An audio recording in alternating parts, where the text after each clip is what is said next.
2022 সালের মধ্যে দেশের 80% মানুষকে দেয়া হবে টিকা। নিউ ইয়র্কে গ্লোবাল কোভিড-19 সম্মেলনে প্রধানমন্ত্রী। রোহিঙ্গা প্রত্যাবাসনে বিশ্ব সম্প্রদায়ের ভূমিকা নিয়ে প্রশ্ন। অগাস্ট চুক্তি নিয়ে কমল ওয়াশিংটন প্যারিস উত্তেজনা। বাইডেন ম্যাক্রো ফোন আলাপ। নিজেদের রাষ্ট্রদূত যুক্তরাষ্ট্রে পাঠাতে সম্মত ফ্রান্স। আন্তর্জাতিক সমর্থন পেতে মরিয়া তালেবান। যোগ দিতে চায় সাধারণ পরিষদের অধিবেশনে। জার্মানির বিরোধিতা। অর্থনৈতিক সংকট কাটাতে জাতিসংঘের তহবিল গঠন। পশ্চিমবঙ্গে গেল দুর্গাপূজার উপহারের ইলিশের প্রথম চালান। আজ থেকে মিলবে রাজ্যের বিভিন্ন বাজারে। খুশি কলকাতাবাসী।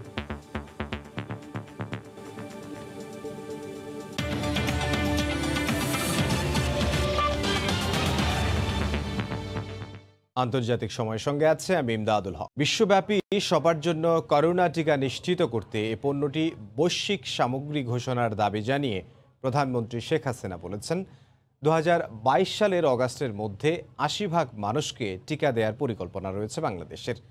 বুধবার নিউ ইয়র্কে মার্কিন প্রেসিডেন্ট জো বাইডেনের আমন্ত্রণে হোয়াইট হাউস গ্লোবাল কোভিড-19 শীর্ষক ভার্চুয়াল সম্মেলনে একথা বলেন তিনি। এছাড়া রোহিঙ্গা বিষয়ক উচ্চ পর্যায়ের ভার্চুয়াল বৈঠকে তিনি জানান, দ্রুত প্রত্যাবাসন শুরু না করলে নিরাপত্তার ঝুঁকিতে পড়বে পুরো অঞ্চল। নিউ ইয়র্ক থেকে হাসানুজ্জামান সাকির রিপোর্ট। করোনা সংকটে নাকাল গোটা বিশ্ব।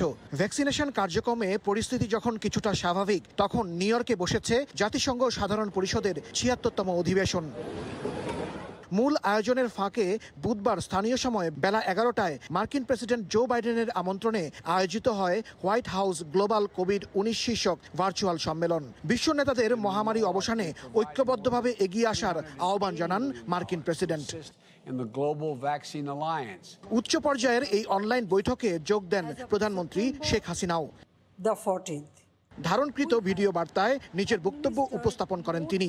বলেন, মানুষের জীবিকা ও জীবন বাঁচিয়ে অর্থনৈতিক গতিশীলতা ফিরিয়ে আনতে কাজ করছে তার সরকার। We are planning to vaccinate 20 million people per month until 80% of our population is vaccinated by August 2022. For effective global vaccination, COVID-19 vaccines need to be declared as global public good. এ সময় ভ্যাকসিনকে বৈশ্বিক পণ্য ঘোষণার দাবি জানিয়ে তিনি বলেন, উন্নয়নশীল ও স্বল্পোন্নত দেশগুলোকে টিকা উৎপাদনের সুযোগ দিতে হবে। To guarantee universal access, local production of vaccines by developing countries and LDCs that have the capacity must be allowed. পরে রোহিঙ্গা সংক্রান্ত উচ্চ পর্যায়ের ভার্চুয়াল বৈঠকেও যোগ দেন প্রধানমন্ত্রী। তিনি বলেন, প্রত্যাবাসনের সব চেষ্টার পরও সাড়া দেয়নি Myanmar. My government has maintained bilateral engagements with Myanmar. Sadly, our efforts uprooted Myanmar nationals. Returning home to Myanmar has not generated any tangible outcome yet. Till today, not a single one of them could go back to their homeland. মিয়ানমারের বর্তমান সামরিক পরিস্থিতি প্রত্যাবাসন ইস্যুতে অনিশ্চয়তা সৃষ্টি করেছে জানিয়ে তিনি বলেন, জাতিসংঘ সহ বিশ্ব সম্প্রদায়ের সত্যিকারের উদ্যোগ প্রয়োজন। Delaying this crucial problem jeopardizes our collective security. This could potentially destabilize the entire region. Gambia, Indonesia, যুক্তরাজ্য, সৌদি আরব, তুরস্ক, ইউরোপীয় ইউনিয়ন সহ ওআইসির প্রতিনিধিরা প্রত্যাবাসন ইস্যুতে বাংলাদেশের পাশে থাকার কথা তুলে ধরেন বৈঠকে। করোনা নিয়ে হোয়াইট হাউসের আয়োজনে গ্লোবাল সামিটে প্রধানমন্ত্রী শেখ হাসিনা ও মার্কিন প্রেসিডেন্ট জো বাইডেন ছাড়াও আরও 18টি দেশের রাষ্ট্র ও সরকার প্রধানরা উপস্থিত ছিলেন। অপরদিকে রোহিঙ্গা সংকটের স্থায়ী সমাধানের জন্য বাংলাদেশ, চীন ও রাশিয়ার সহায়তা চেয়েছে বলে বৈঠক শেষে জানিয়েছেন পররাষ্ট্রমন্ত্রী। হাসানুজ্জামান সাকি, সময় সংবাদ। প্রধানমন্ত্রী শেখ হাসিনার আবাসস্থল লোটে palace hotel, Manhattan, new York. চলতি বছরের মধ্যেই বাংলাদেশ 5G নেটওয়ার্ক চালুর কথা জানালেন প্রধানমন্ত্রীর তথ্য ও যোগাযোগ প্রযুক্তি বিষয়ক উপদেষ্টা সজীব ওয়াজেদ জয়। নিউ ইয়র্কে এক গোলটেবিল আলোচনায় মোবাইল ফোনের 5ম জেনারেশন ইন্টারনেট নেটওয়ার্ক চালু নিয়ে কথা বলেন তিনি। এজন্য সরকারের সক্ষমতা ও ব্যান্ড উইথের ঘাটতি নেই বলে উল্লেখ করেন সজীব ওয়াজেদ জয়। প্রধানমন্ত্রী শেখ হাসিনার নেতৃত্বে বাংলাদেশ ডিজিটালি অনেক উন্নত হয়েছে আরও আগেই। এই এগিয়ে যাওয়ার ধারাবাহিকতায় এবছরই দেশে যাত্রা শুরু করবে পঞ্চম প্রজন্মের নেটওয়ার্ক ব্যবস্থা 5G। মঙ্গলবার নিউ ইয়র্কে এক গোলটেবিল আলোচনায় এমনটাই জানান প্রধানমন্ত্রীর তথ্য ও যোগাযোগ প্রযুক্তি বিষয়ক উপদেষ্টা সজীব ওয়াজেদ জয়। তিনি বলেন, বর্তমানে দেশে 4G সেবা চালু আছে। 5G চালু হলে ইন্টারনেটের গতি বেড়ে যাবে কয়েক গুণ। জয় আরও বলেন, যেহেতু সরকার প্রান্তিক মানুষের কাছে ব্রডব্যান্ড ইন্টারনেট পৌঁছে দিতে বদ্ধপরিকর, সে হিসেবে বাংলাদেশের সক্ষমতা ও ব্যান্ডউইথের কোনো ঘাটতি নেই।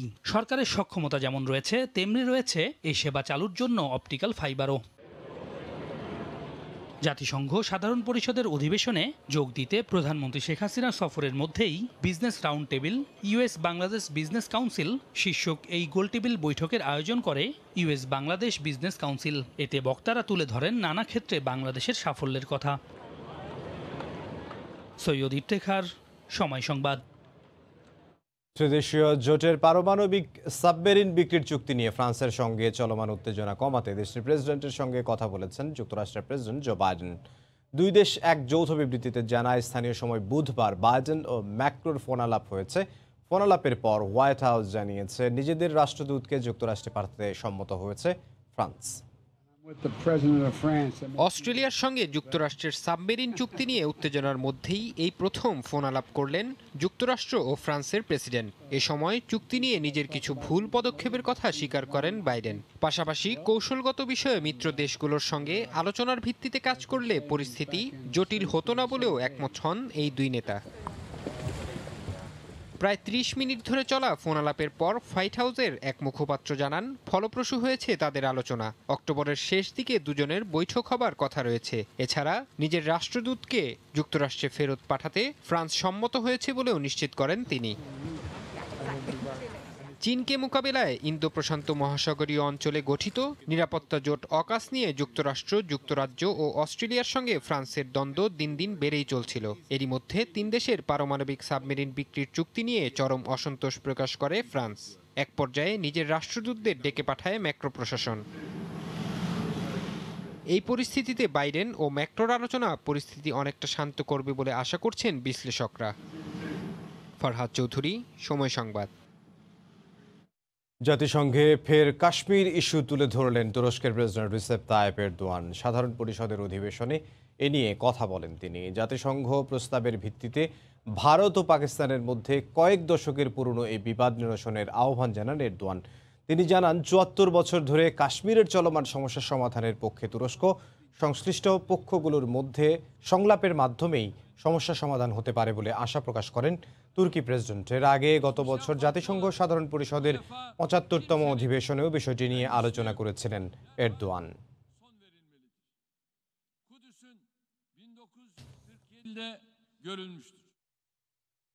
চীন, রাশিয়া ও পাকিস্তানের বিশেষ দূত আফগানিস্তানে গিয়ে তালেবানের অন্তর্বর্তীকালীন সরকারের শীর্ষস্থানীয় ব্যক্তিদের সঙ্গে বৈঠক করেছেন। একই সঙ্গে তারা দেশটির সাবেক প্রেসিডেন্ট হামিদ কারজাই ও শান্তি প্রক্রিয়ায় নেতৃত্ব দেয়া আবদুল্লাহর সঙ্গেও বৈঠক করেছেন।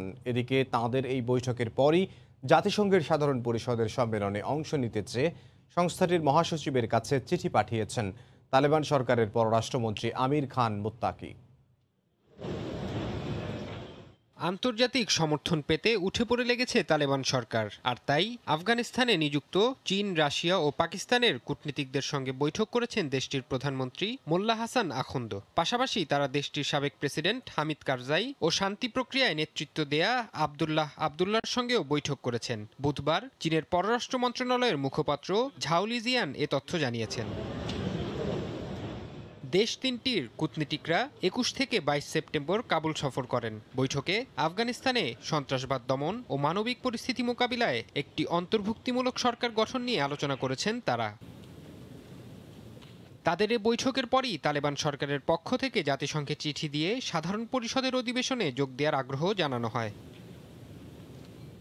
এদিকে জাতিসংঘ সাধারণ পরিষদের অধিবেশনে তালেবানের অংশগ্রহণের প্রস্তাবের বিরোধিতা করেছে জার্মানি। সাংবাদিকদের সঙ্গে আলাপকালে জার্মান পররাষ্ট্রমন্ত্রী হেইকো মাস বলেন, জাতিসংঘের অধিবেশনে যোগ দেওয়ার তারিখ নির্ধারণ করে কোনো লাভ হবে না, বরং মানবাধিকার, বিশেষ করে নারী অধিকার, একটি অন্তর্ভুক্তিমূলক সরকার এবং সন্ত্রাসী গোষ্ঠীগুলোর কাছ থেকে দূরে থাকার মতো বিষয়গুলোই গুরুত্বপূর্ণ। এই বিষয়গুলো তালেবান সরকারকে কাজের মাধ্যমে প্রমাণ করতে হবে বলেও মন্তব্য করেন তিনি। ফারহাদ চৌধুরী, সময় সংবাদ। আফগানিস্তানের অর্থনৈতিক সংকট কাটাতে জরুরিভাবে $4.5 কোটি মার্কিন ডলারের তহবিল গঠন করেছে জাতিসংঘ। বুধবার সংস্থাটির সহায়তা বিভাগের প্রধান মার্টিন গ্রিফিথস বিষয়টি নিশ্চিত করেছেন। এ সময় গ্রিফিথস বলেন, আফগানিস্তানে ওষুধ, চিকিৎসা সরঞ্জাম ও জ্বালানি দ্রুত শেষ হয়ে যাচ্ছে। সেখানকার প্রয়োজনীয় স্বাস্থ্যকর্মীদের বেতন দেয়া হচ্ছে না। দেশটির জনগণের প্রয়োজনে তাদের পাশে দাঁড়াতে জাতিসংঘ বদ্ধপরিকর। দেশটিতে মানুষের জীবন রক্ষার প্রয়োজনেই তহবিলটি গঠন করা হয়েছে বলেও জানান তিনি।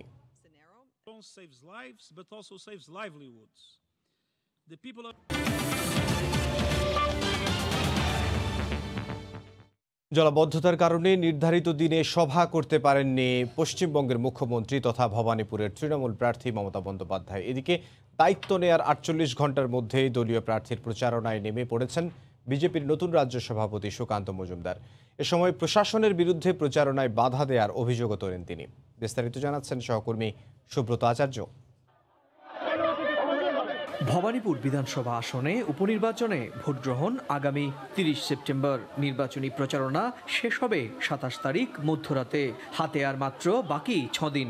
এখনও আনুষ্ঠানিকভাবে প্রচার শুরু করেননি তৃণমূল প্রার্থী মমতা বন্দ্যোপাধ্যায়। মঙ্গলবার সন্ধ্যায় খিদিরপুরে প্রচারণা শুরু করার কথা থাকলেও টানা বৃষ্টিতে জলাবদ্ধতায় কর্মসূচি বাতিল করতে হয় তাঁর। মমতার প্রতিদ্বন্দ্বী বিজেপি প্রার্থী প্রিয়াঙ্কা টিবরিওয়াল বাড়ি বাড়ি প্রচার চালাচ্ছেন দিনরাত। বুধবার সকালে তার হয়ে প্রচারে নামেন বিজেপির নতুন রাজ্য সভাপতি সুকান্ত মজুমদার।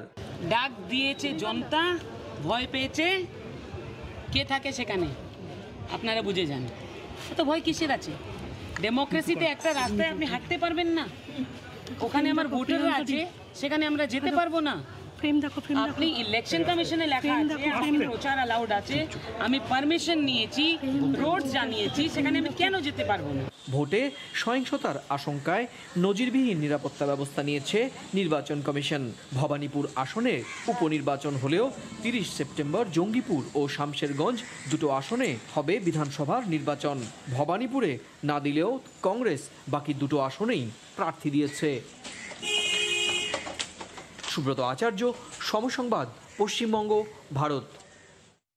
প্রত্যাশা মতোই পূজার উপহার হিসেবে ভারতের পশ্চিমবঙ্গের বাজারে প্রবেশ করল বাংলাদেশ সরকারের দেয়া পদ্মার ইলিশ। বুধবার রাতে বাংলাদেশ ভারত সীমান্ত স্থল সীমান্ত বেনাপোল পেট্রাপোল দিয়ে প্রবেশ করে এই উপহার। আশা করা হচ্ছে আজ কলকাতা সহ রাজ্যের বিভিন্ন বাজারে মিলবে সুস্বাদু পদ্মার ইলিশ। কলকাতা থেকে বিস্তারিত জানাচ্ছেন সুব্রত আচার্য। 2019 সাল থেকে পূজার উপহার হিসেবে বাংলাদেশ সরকারের পক্ষ থেকে পশ্চিমবঙ্গের মানুষের জন্য ইলিশ পাঠানো শুরু হয়। 2020 সালে করোনার মধ্যেও বাংলাদেশ সরকার পূজার ইলিশ পাঠাতে কার্পণ্য করেনি। প্রথমবার 500 টন এবং দ্বিতীয়বার প্রায় 1950 টন ইলিশ পাঠায় বাংলাদেশ। তবে এবার আগের সব রেকর্ড ভেঙে 2080 টন ইলিশ পাঠানোর সিদ্ধান্ত নিয়েছেন শেখ হাসিনা প্রশাসন। 10 অক্টোবরের মধ্যেই চালানগুলো পশ্চিমবঙ্গে প্রবেশ করবে। এর আগে বুধবার রাতেই প্রথম চালান প্রবেশ করে সীমান্ত দিয়ে। প্রথম দিন 3টি ট্রাকে 16 টন ইলিশ সীমান্তের আনুষ্ঠানিকতা শেষ করে ভারতে প্রবেশ করে। পূজার আগে পশ্চিমবঙ্গের মানুষের জন্য বাংলাদেশ সরকারের ইলিশ উপহার পেয়ে খুশি সীমান্তের আমদানি রপ্তানিকারক সহ সাধারণ মানুষও।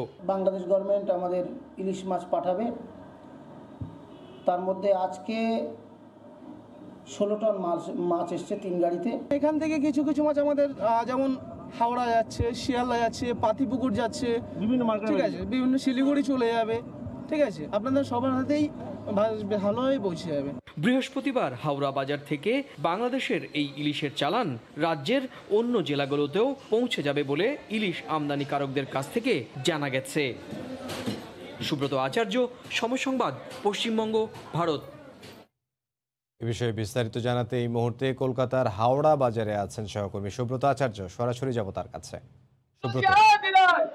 ইমদাদ, আপনাকে ধন্যবাদ। ইমদাদ, শুধু আমি একটি দৃশ্য দেখাবো, এই হচ্ছে পদ্মার রূপলী ইলিশ, আর এই ইলিশটা কিন্তু পশ্চিমবঙ্গের সাধারণ মানুষের জন্য পুজোর উপহার হিসেবে বাংলাদেশের প্রধানমন্ত্রী শেখ হাসিনা পাঠিয়েছেন। আপনি জানেন যে 2019 সাল থেকেই কিন্তু এই পুজোর উপহার হিসেবে এই পদ্মার রূপলী শস্য পশ্চিমবঙ্গের সাধারণ যারা ইলিশ খেত বাঙালি তাদের পাতে কিন্তু পৌঁছে দেওয়ার ব্যবস্থা করেছেন বাংলাদেশের প্রধানমন্ত্রী শেখ হাসিনা। এবছরও কিন্তু তার ব্যতিক্রম হয়নি। আমরা এখানটায় যে দাঁড়িয়ে রয়েছি, এটি হচ্ছে হাওড়ার ভারতের সবচেয়ে ব্যস্ততম মাছের বাজার। আপনি জানেন যে এখানে যে ব্যবসায়ীরা আছেন তারাই মূলত বাংলাদেশ থেকে এই ইলিশের যে চালান সেটি তারা আমদানি করেন, এবং এখানকার একটি সবচেয়ে বড় ইলিশ যে এবছর যে পদ্মার ইলিশ উপহার হিসেবে যে আমদানি করার সুযোগ পেয়েছেন যে নাজ ফিশ, তাদের পক্ষ থেকে কিন্তু আজকে এই বাজারে প্রথম, আপনি জানেন যে গতকাল রাতে প্রথম 11টি ট্রাকে মোট 80 টন ইলিশ ঢোকে, এবং প্রথমে কাস্টমসের আনুষ্ঠানিকতায় খানিকটা প্রথমে 3টি লরিতে 16 টন ঢোকে, এবং তারপর গভীর রাতে আমরা দেখেছি যে 11টি লরিতে মোট 80 টন পদ্মার ইলিশ কিন্তু ঢোকে, এবং এখন আমরা দেখেছি সকাল থেকে এটা আনপ্যাক হয়েছে, তারপর কিন্তু স্থানীয় ব্যবসায়ীরা এখান থেকে হোলসেল হিসেবে নিয়ে যায়। আপনি প্রশ্ন আসতে পারে যে বাংলাদেশের পদ্মার ইলিশ পশ্চিমবঙ্গের মানুষ উপহার হিসেবে পাচ্ছেন, তারা কতটা কমে পাচ্ছেন। আপনাকে জানিয়ে রাখি যে এবছর কিন্তু একই রকম ভাবে গত বছরের তুলনায় যে এক্সপোর্টে যে সরকারের যে বিধি, রপ্তানি বিধি, তাতে $6 এবং $10 রাখা হয়েছে। এখানে কিন্তু দেখা গিয়েছে যে 1 কিলোর ওজন, 1 কিলোর নিচে যে ওজন সেটি কিন্তু 750 থেকে 800, মানে এই অকশনে বিক্রি হচ্ছে, এবং 1 কিলোর বেশি ইলিশ মাছের যে দর অকশনে উঠেছে আমরা দেখেছি সকাল থেকে 1100 থেকে 1200 রুপি, অর্থাৎ খুচরো বাজারে যেটি 1 কিলোর নিচে সেইটি কিন্তু গিয়ে দাঁড়াবে 1000 রুপি করে, এবং 1 কিলোর ওপরে যেগুলো মাছ রয়েছে সেই মাছগুলো কিন্তু মানে যারা সাধারণ ইলিশ ক্রেতা তাদের বাজারের ব্যাগে পড়তে গেলে কিন্তু 1500 থেকে 1600 রুপিতে নিতে হবে। আপনাকে জানিয়ে রাখি যে এখানকার যারা ব্যবসায়ী তারা বলছেন যে শুধুমাত্র পদ্মার ইলিশই নয়, কিন্তু এখানে বাংলাদেশের বিভিন্ন অঞ্চলের মেঘনা, চট্টগ্রাম, এই সমস্ত অঞ্চলের মাছও কিন্তু আসছে, এবং সেটি কিন্তু এই চলতি যে এবছর তৃতীয়বারের মতো যে ইলিশের যে চালানটা দিয়েছে, ইলিশের চালান আমরা দেখেছি যে কত বড় এই মাছ, এটি নিঃসন্দেহে 1.5 কিলোর ওপরে হবে। আমি অবশ্যই রূপোর মতো চকচক করছে, এবং আপনি দেখেছেন যে উৎসুক শুধুমাত্র বাজারের মাছ কিন্তু নয়, প্রচুর মানুষ এখানে সেলফি তুলতেও এসেছেন, এবং সকাল থেকে কিন্তু এই যে উপহার, সেই উপহার যে পশ্চিমবঙ্গের সাধারণ মানুষ যে খুব হৃদয় দিয়ে গ্রহণ করেছে তা কিন্তু আর বলার অপেক্ষা রাখে না। ইমরান, এই ছিল আমার কাছে বাংলাদেশের পদ্মার ইলিশ যে পুজোর উপহার হিসেবে পশ্চিমবঙ্গের সাধারণ মানুষের কাছে পাঠিয়েছেন প্রধানমন্ত্রী শেখ হাসিনা, সেই উপহারের প্রথম চালান ঢোকার আমার কাছে থাকা সবশেষ তথ্য। ইমরান, বায়ু দূষণে বছরে 70 লাখ মানুষ মারা যায় বলে জানিয়েছে বিশ্ব স্বাস্থ্য সংস্থা। বুধবার এয়ার কোয়ালিটি গাইডলাইন্স বিষয়ক এক প্রতিবেদনে সংস্থাটি জানায় বায়ু দূষণ প্রতিরোধ করতে এখনই জরুরি পদক্ষেপ নিতে হবে, নয়তো আরও ভয়াবহ হতে পারে পরিস্থিতি। বিশ্বের বায়ুর মান দিন দিন খারাপ হচ্ছে। বায়ু দূষণে বছরে 70 লাখ মানুষের মৃত্যু হয় বলে জানিয়েছে বিশ্ব স্বাস্থ্য সংস্থা। মানুষের স্বাস্থ্যের জন্য অন্যতম পরিবেশগত হুমকি বায়ু দূষণ। সমস্যাটি সমাধানে বিশ্বজুড়ে বায়ুর মান উন্নত করতে এয়ার কোয়ালিটি গাইডলাইন্স বা AQGS আরও জোরদার করেছে বিশ্ব স্বাস্থ্য সংস্থা। নতুন AQGS প্রকাশ করে বুধবার বৈশ্বিক এ সংস্থাটি জানিয়েছে বায়ু দূষণ প্রতিরোধ করতে জরুরি পদক্ষেপ নিতে হবে, কেননা বিশ্বজুড়ে বায়ুর মানের সূচক নিম্নমুখী, যা জনস্বাস্থ্যে বিরূপ প্রভাব ফেলছে। এমনকি এর কারণে অস্বাস্থ্যকর খাবার ও ধূমপানের চেয়েও বেশি স্বাস্থ্যগত ঝুঁকি তৈরি হয়েছে। সংস্থাটির মতে বিশ্বজুড়ে জলবায়ু পরিবর্তনের পাশাপাশি বায়ু দূষণ জনস্বাস্থ্যের জন্য অন্যতম পরিবেশগত হুমকি হিসেবে দেখা দিয়েছে। বায়ুর মানের নতুন গাইডলাইন বায়ু দূষণের ক্ষতিকর প্রভাব থেকে লাখো মানুষকে সুরক্ষা দেবে বলে মনে করছে WHO। একই সঙ্গে ঝুঁকিতে থাকা দেশের সরকারকে বায়ু দূষণের বিরুদ্ধে লড়তে আইনগত সীমা নির্ধারণে সহায়তা করবে, পাশাপাশি কমিয়ে আনবে স্বাস্থ্য ঝুঁকি। সবশেষ 2005 সালে AQGS প্রকাশ করেছিল বিশ্ব স্বাস্থ্য সংস্থা। 2005 সালের পর থেকে 16 বছর ধরে সংগ্রহ করা তথ্য অনুযায়ী এখনই বায়ু দূষণ প্রতিরোধে কার্যকর পদক্ষেপ নেওয়া জরুরি বলে জানিয়েছে সংস্থাটি। তবে কোনো নির্দিষ্ট দেশ কিংবা অঞ্চল ভেদে নয়, বরং বিশ্বজুড়েই নিতে হবে পদক্ষেপ। এদিকে আগামী অক্টোবরে স্কটল্যান্ডের গ্লাসগোতে বসছে জাতিসংঘের জলবায়ু পরিবর্তন বিষয়ক বৈশ্বিক সম্মেলন COP26। তার আগে বায়ু দূষণ নিয়ে নতুন এই গাইডলাইনটি প্রকাশ করল WHO। ফারহাদ চৌধুরী, সময় সংবাদ। 50 বছরে দেশের অর্থনীতি আগের তুলনায় অনেক শক্তিশালী হয়েছে জানিয়ে বিদেশিদের দেশে বিনিয়োগের আহ্বান জানিয়েছেন বাংলাদেশ সিকিউরিটিজ অ্যান্ড এক্সচেঞ্জ কমিশনের আয়োজনে জেনেভা রোড শো সংশ্লিষ্টরা। আর প্রবাসী বাংলাদেশিরা বলেছেন, দেশে বিনিয়োগের উপযুক্ত পরিবেশ আর সুযোগ পেলে তাদের সঞ্চিত অর্থ ও সম্পদ দেশে বিনিয়োগে আগ্রহী তারা।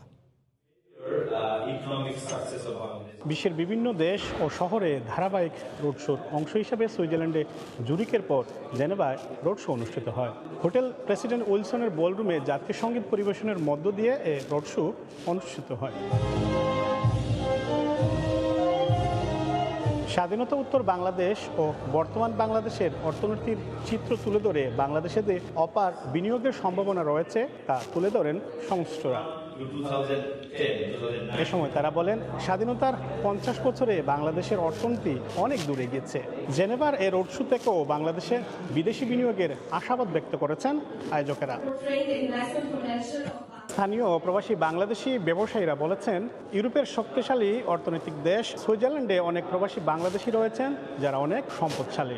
অনেকের কাছে আবার অলস অর্থ রয়েছে। দেশে বিনিয়োগের সুযোগ পেলে সেই সুযোগকে তারা কাজে লাগাতে চান। এই রোড শোতে দেশের শেয়ার বাজারে বিনিয়োগের লক্ষ্যে বিশেষ কিছু প্রদর্শনীর ব্যবস্থা করা হয়েছিল। বিনিয়োগকারীদের বিনিয়োগের সুযোগ করে দিতে আরও ডিজিটাল বোর্ড চালু করা হলে প্রবাসী বাংলাদেশিদের পাশাপাশি স্থানীয়রাও দেশের শেয়ার বাজারে সরাসরি বিনিয়োগের সুযোগ পাবেন বলে মনে করেন সংশ্লিষ্টরা। সুইজারল্যান্ডের জেনেভা থেকে মোহাম্মদ লুৎফর রহমান বাবু, আন্তর্জাতিক সময়। কুয়েতের সুক আল ওয়াতানিয়া প্রবাসী বাংলাদেশিদের কেনাকাটার জন্য একটি পছন্দের শপিং মল। নিজেদের পছন্দসই বা পরিবার পরিজনদের জন্য পণ্য কিনতে সব শ্রেণী পেশার বাংলাদেশি ভিড় করেন এখানে। এখানকার ব্যবসায়ীদের অধিকাংশই বাঙালি। কোভিড সংক্রমণ কমে আসায় বেচা কেনা বাড়ায় খুশি বিক্রেতারা। শরীফ মোহাম্মদ মিজানুর রহমানের তথ্য ছবিতে রিপোর্ট। বর্তমানে করোনা পরিস্থিতির উন্নতি হওয়ায় কুয়েতের ব্যবসা প্রতিষ্ঠানগুলোতে ফিরে এসেছে কর্মচাঞ্চল্য। বেচা কেনায় বেড়েছে প্রাণচাঞ্চলতা। ফলে ব্যবসায়ীরা অনেকটা ফুরফুরে মেজাজে আছেন। কুয়েতের সুক আল ওতানিয়ার ব্যবসায়ীরা আশা করছেন এবার তারা ক্ষতি কাটিয়ে উঠতে পারবেন। এই এলাকার বিপণী বিতানগুলোতে প্রায় 2 শতাধিক বাংলাদেশি ব্যবসা করছেন। বর্তমানে করোনা পরিস্থিতির উন্নতি হওয়ায় বেচা কেনা বাড়ায় খুশি তারা। অত্যন্ত আনন্দিত এবং খুশি এজন্য যে লকডাউন এখন উঠে যাওয়াতে আমাদের ব্যবসা আগের থেকে খুব ভালো। লকডাউন উঠিয়ে দিয়েছি, এখন আমাদের ব্যবসা বাণিজ্য আগের চেয়ে আল্লাহর রহমত ভালো চলছে। কাস্টমাররা আসতেছেন, আমরা আশা করি আমাদের ভবিষ্যৎ উন্নতির দিকে যাবে। স্বাভাবিক জীবন ফিরে আসতেছে ক্রমান্বয়ে। আমরা দেখতেছি কুয়েতে স্বাস্থ্যবিধি মেনে এখন করোনা খালি কেটে যে নতুন করে স্বাভাবিক হচ্ছে। কুয়েতে প্রায় 3 লাখ বাংলাদেশির বাস। এর মধ্যে কিছু প্রবাসী ব্যবসায়ী এই এলাকার মার্কেটে মোবাইল, স্টেশনারি ও রেস্টুরেন্ট সহ অন্যান্য ব্যবসার সঙ্গে জড়িত আছেন। তাদের আয় বাড়ায় রেমিটেন্সও বাড়বে বলে আশা ব্যবসায়ীদের। দেখছেন আন্তর্জাতিক সময়। ভেনিসের পন্তে দালা সসপেরিকে বলা হয় দীর্ঘশ্বাসের সেতু, যা পৃথিবীর বিখ্যাত ইতিহাস বহন করে চলেছে। খালের একপাশে ভেনিসের প্রধান বিচারালয় আর অপর পাশে জেলখানা। খালের উপরে আদালত ও জেলখানার মধ্যে রয়েছে সংযোগ সেতু। ফাঁসি কার্যকর হবার আগে কিংবা যাবজ্জীবনের জন্য অন্ধকার কারাগারে প্রবেশের পূর্বে সেতুর ওপরে শেষবারের মতো পৃথিবী দেখার সুযোগ পেতেন দণ্ডপ্রাপ্ত আসামিরা। ভেনিসের সেই বিখ্যাত সেতুর ইতিহাস তুলে ধরছেন মাকসুদুর রহমান। এক পাশে রিপাবলিক অব ভেনিসের সবচেয়ে বড় বিচারিক আদালত, আর অন্য পাশে দেশটির সবচেয়ে বড় জেলখানা। মাঝখানে খরস্রোতা খাল, সেই খালের উপর সুউচ্চ সেতু। বাংলায় এই সেতুটির নাম বলা হয় দীর্ঘশ্বাসের সেতু হিসাবে। মূলত রায়ের পর সাজাপ্রাপ্ত আসামিদের আদালত থেকে এই সেতুর উপর দিয়ে অপর প্রান্তের জেলখানায় নিয়ে যাওয়া হতো। আদালত থেকে বের হয়ে জেলখানায় ঢোকার আগে ছোট খালের উপর অবস্থিত সেতুটির উপর দাঁড়িয়ে আসামিরা জীবনের শেষবারের মতো পৃথিবীর আলো বাতাস দেখতেন আর দীর্ঘশ্বাস ফেলতেন। পরবর্তীতে ফাঁসির দণ্ডপ্রাপ্ত আসামিদের এই ব্রিজে ঝুলিয়ে ফাঁসি দেওয়া হতো, আর এই কারণেই এই সেতুর নাম দীর্ঘশ্বাসের সেতু। 1600 সালে নতুন করে তৈরি করা হয় বর্তমান সেতুটি। প্রতিদিন হাজারো পর্যটক আসে এখানে ঘুরতে, আর সেতুটির ইতিহাস শুনে আবেগ আপ্লুত হয়ে পড়েন। এই ব্রিজটার নাম হচ্ছে সসপেরি ব্রিজ, অর্থাৎ দীর্ঘশ্বাস। ডান পাশে হচ্ছে জেলখানা এবং এখানে হচ্ছে আদালত। তো যখন একজন ইসের শাস্তি হতো তখন তাকে এই ব্রিজ দিয়ে নেওয়া হতো, আর সেই সময় সে দীর্ঘ শ্বাস ফেলতো যে মনে হয় না আর এত সুন্দর পৃথিবী আমরা দেখতে পাবো। এখানে এসে আমরা ভেনিসের বিভিন্ন দর্শনীয় স্থানগুলো আমরা দেখতে পেয়েছি।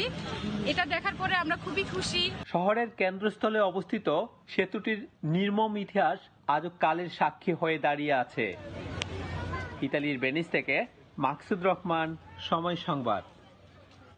এবার জানিয়ে দিচ্ছে আন্তর্জাতিক সময়ের শিরোনামগুলো। 2022 সালের মধ্যে দেশের 80% মানুষকে দেয়া হবে টিকা। নিউ ইয়র্কে গ্লোবাল কোভিড-19 সম্মেলনে প্রধানমন্ত্রী। রোহিঙ্গা প্রত্যাবাসনে বিশ্ব সম্প্রদায়ের ভূমিকা নিয়ে প্রশ্ন। অকাস চুক্তি নিয়ে কমল ওয়াশিংটন প্যারিস উত্তেজনা। বাইডেন ম্যাক্রো ফোন আলাপ। নিজেদের রাষ্ট্রদূত যুক্তরাষ্ট্রে পাঠাতে সম্মত ফ্রান্স। এবং আন্তর্জাতিক সমর্থন পেতে মরিয়া তালেবান যোগ দিতে চায় সাধারণ পরিষদের অধিবেশনে। জার্মানির বিরোধিতা। অর্থনৈতিক সংকট কাটাতে জাতিসংঘের তহবিল গঠন। এই ছিল আন্তর্জাতিক সময়। সঙ্গে থাকুন সময়।